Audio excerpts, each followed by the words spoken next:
Bonjour les amis, j'espère que vous allez bien aujourd'hui. Je suis toujours heureuse de vous retrouver pour de nouvelles vidéos, pour de nouveaux thèmes.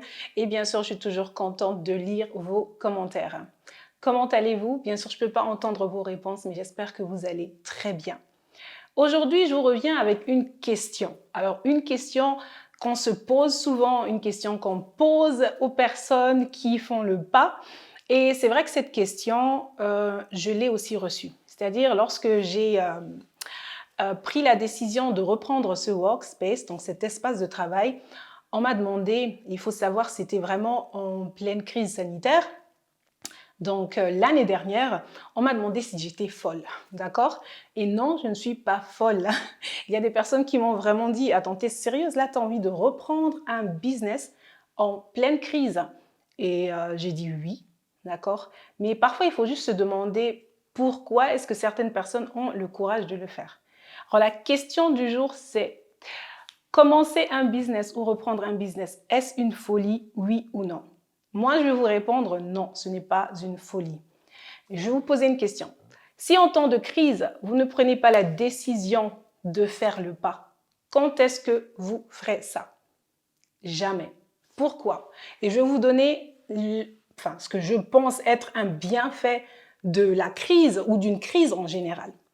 Lorsqu'il n'y a pas de crise, lorsqu'il n'y a pas de tumulte, lorsqu'il n'y a pas de tempête, que vous êtes donc sur un fleuve tranquille, d'accord, dans ce petit confort, quels que soient les rêves qui sont en vous, quelles que soient les pulsions que vous avez, vous ne faites rien.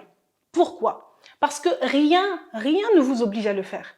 Alors vous continuez en fait à rêver, vous continuez à vous projeter toujours dans votre tête, mais jamais vous ne faites le pas.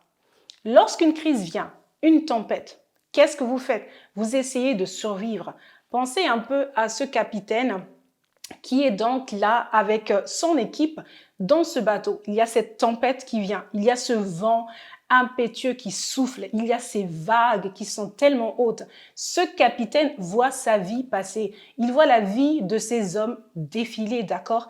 Mais qu'est-ce qu'il a envie de faire cet homme? Pensez-vous qu'il a envie de mourir? Non. Il veut vivre. Alors cet instinct de survie est réveillé. Subitement, il commence à devenir créatif. Il faut trouver des solutions. Il faut sortir de cette tempête. Il faut sauver sa vie, mais aussi sauver la vie de toutes les personnes qui sont avec nous.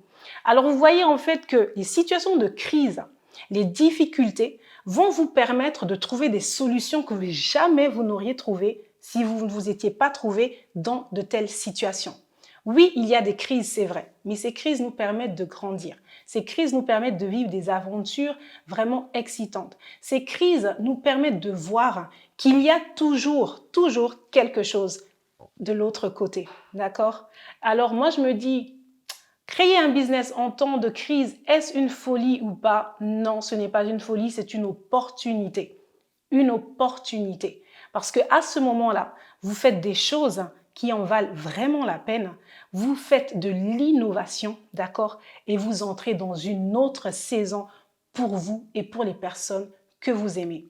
Pour ma part, franchement, avoir repris ce centre de travail ou cet espace de travail m'a permis de me réaliser davantage. Ça a été une opportunité, une belle occasion pour moi, des rencontres, des expériences, mais que jamais je n'aurais eu si j'étais restée comme avant, si je n'avais rien fait, si je n'avais pas sauté le pas. Alors, n'ayez pas peur, vous n'êtes pas folle, vous n'êtes pas fou. Si vous sentez cela au-dedans de vous, faites-le, d'accord? Donnez-moi vos avis, je serais contente de vous lire parce que je suis sûre qu'il y a beaucoup de personnes qui ont fait l'expérience, qui veulent peut-être partager. Moi, en tout cas, je serais ravie de vous lire. N'oubliez pas de prendre soin de vous et des personnes que vous aimez. Dites-le leur, c'est important. Je vous revois la prochaine fois.